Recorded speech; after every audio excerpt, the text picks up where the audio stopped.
Pleasant good day once again to all my listeners, all my viewers, all my fans, people in whatever corner of the globe you're located. Notwithstanding COVID-19, we've got to be thankful that we are alive, and we've got to do all that we can do to preserve life at this point in time more than any other time. So greetings, and I'm here this week once again to bring you another word. As you have recognized, I have been utilizing my channel to discuss issues that probably many may not necessarily focus on, but all the same very important issues. So I trust today my topic, which is in the form of a question, will provoke the same level of interest and inquiry that the other presentations have done. So today we are looking at, will you give an ex-convict a second chance? Will you give an ex-convict a second chance? Probably it's a question that you may not have never considered before, and I think it's a very important question to consider. In the society in which we live, criminality has been part of our existence from time immemorial. Some of the most atrocious crimes are being committed by persons, by nations, and the question is, can some of those crimes be forgiven, or the perpetrators or the descendants of the perpetrators, should they be given a second chance? But first and foremost, the descendants of perpetrators were not directly responsible for the crimes that were committed, so we need to make that distinction. But those perpetrators who committed certain crimes, some of the most atrocious crimes, if they exist, I would really like you to consider whether second chances arise at all. For example, we had the most abominable crime against humanity of African chattel slavery. Could those persons, if they were alive, be given a second chance? I'm certain many of you definitely will say a resounding no, and that would be quite understandable. However, forgiveness is an important attribute. And even in the context of crimes that are committed now, heinous and non-heinous crimes, whether you can give a second chance or not, but I trust that at least you should be able to render forgiveness. But notwithstanding that, if someone commits a crime and they serve their time, we can say that they have paid the penalty. If they were committed to a death sentence and they died, well, survival would not have arisen because they would have died as a result of the death sentence based on the crime that they committed. But in a lot of cases, even persons who committed murders, sometimes they are pardoned. So what should we do if such persons are pardoned? Should we scorn them?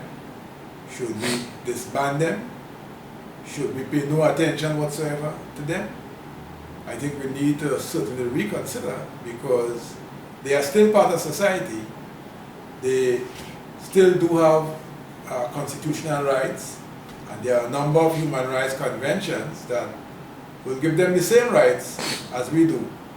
Of course, the victims and their families, if they are alive, in terms of giving them a second chance, I guess that will be a greater challenge for them, whether they can come around. But many persons who have survived at the hands of criminals, they have been big of heart and mind and spirit and everything put together in forgiving the perpetrators of such crimes. As I said in the beginning, forgiveness is an important consideration that we should all consider to offer. However, in a number of instances, I think, we need to not have the kind of hardened positions that many adopt in terms of treating with ex-convicts. Because if you look at our case here in Trinidad and Tobago, we had a very famous son of the soil who unfortunately passed a few years ago, Wayne Chance, a former president of Vision, on a mission. Now this guy was convicted, he served his time, and he came out of prison, he founded his organization, and he made a human contribution in terms of trying to rehabilitate persons who were coming out of prison. Now he was given a second chance. I remember the deceased William Latchman, a businessman, was one of the persons who stood through thick and thin with him in giving him a second chance. And I always like to recognize the contribution that Mr. William Latchman played in facilitating the development of Mr. Wayne Chance. And if it wasn't for Mr. William Latchman, I guess among others, he certainly would not have been able to make the kind of contribution he did while he lived.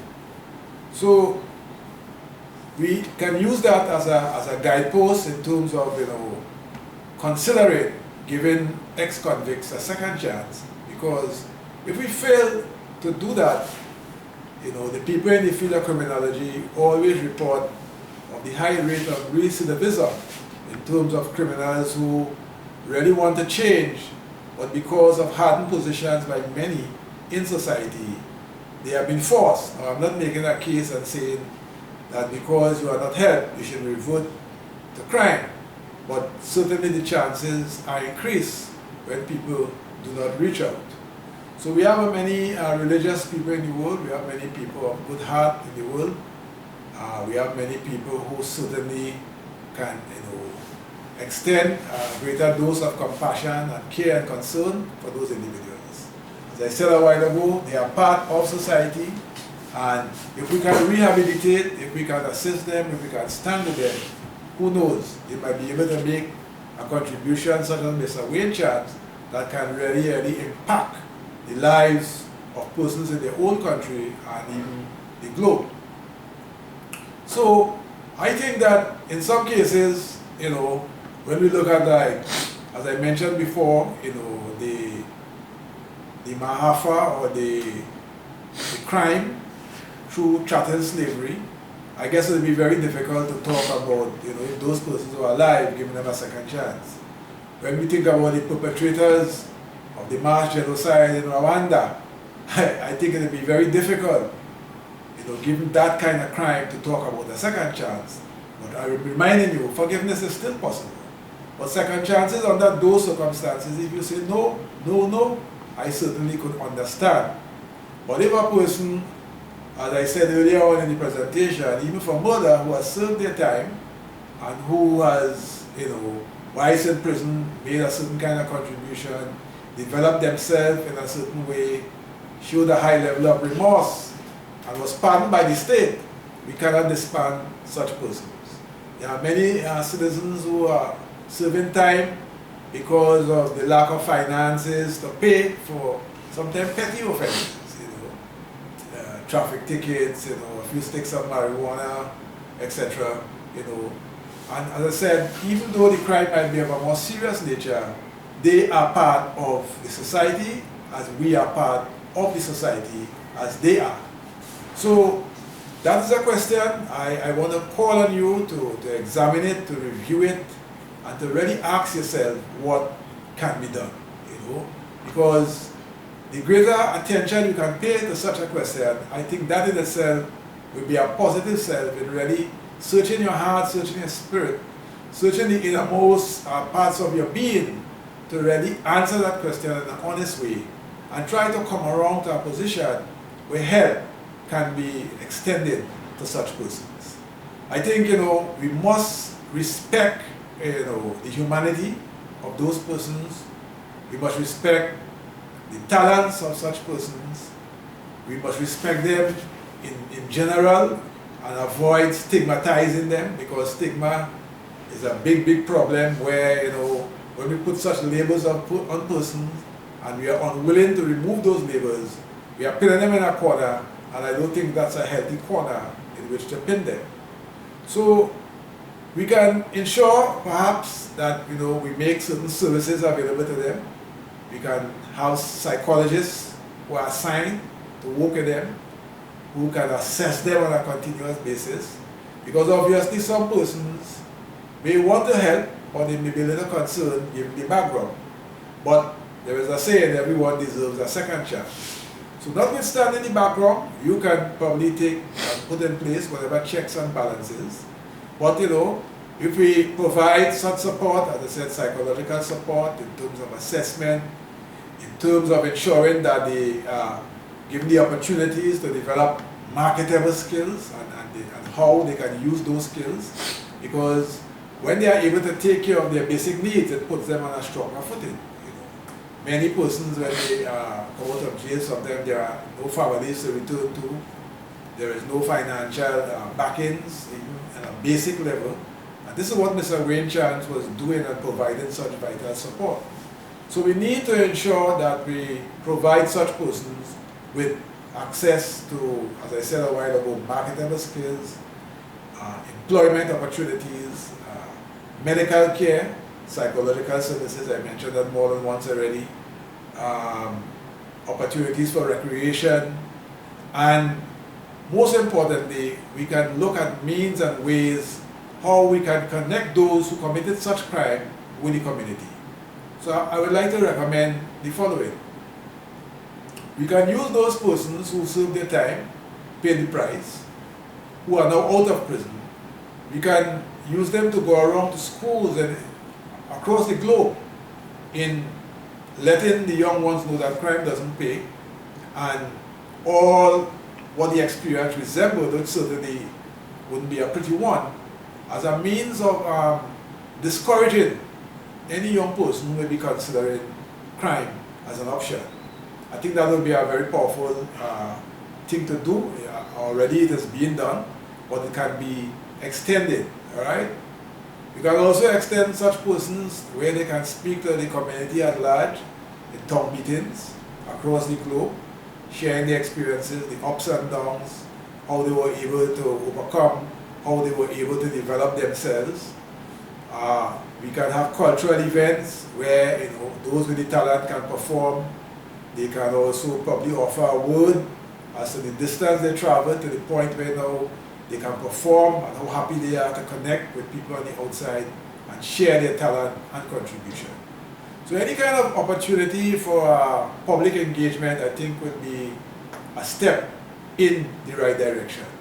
Some of the recommendations made before in terms of access to medical care, housing, employment, recreational opportunities, educational opportunities, those things must be developed and strengthened, because you never know the kind of impact that such a person can make.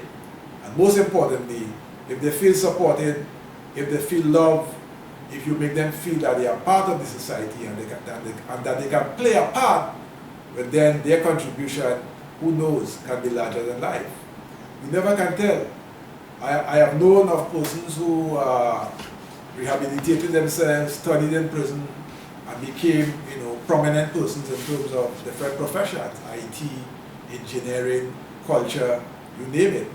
I remember about 3 years ago, I did a feature address at an emancipation program at the maximum security prison in Trinidad and Tobago. And one of the inmates who certainly had artistic abilities, he did a portrait of the legendary Calypsonian Brother Valentino. When Brother Valentino saw the painting, he was in total awe, because the artist, the inmate certainly was spot on, and his artistic talent was certainly of a superior nature. So that is just another indication of the kind of talent that exists among the prison population and those who are now ex-convicts or ex-prisoners, and how far they can reach. It would be such a wonderful thing to know that an ex-convict has risen to the position of being the Prime Minister of a country or the President of a country. What a story that would be. What a book that can be transformed into. What a message, what a powerful message that would be to be shared to one and all over the globe. So, to answer the question, would you give ex-convict a second chance, or should you give an ex-convict a second chance? Certainly you can. Of course, you can qualify and look at different circumstances, and modify your position accordingly. But fundamentally, given the separation from the extremities of certain kind of acts, we certainly can, and I think it's a responsibility of each and every one of us to try in small ways, in medium ways, in large ways, to give these individuals that kind of support, and let us help to contribute in some way to making this world a better world. So whether we have never entered the prisons, whether we were in the prisons and now on the outside, we are all part of the human race. And since we are all part of the human race, since we are all children of God, we are endowed with the capacities and talents to make a meaningful contribution. So the answer is certainly yes, a second chance can be given. As I said, we can qualify and make exemptions accordingly and give deep consideration fundamentally to the question. So this is a question I am glad that I, in the presentation today, brought it to the fore. I would like more citizens wherever you are in the world to certainly consider that, you know. And in considering that, I think it will be the beginning of something positive, the beginning of something great, where we can really show the true kind of human beings we are by giving ex-convicts a second chance. So I know this message certainly resonated with you, and if you didn't think about it before, continue the process and let us make that kind of, you know, grand contribution to developing the human race that we are all capable of.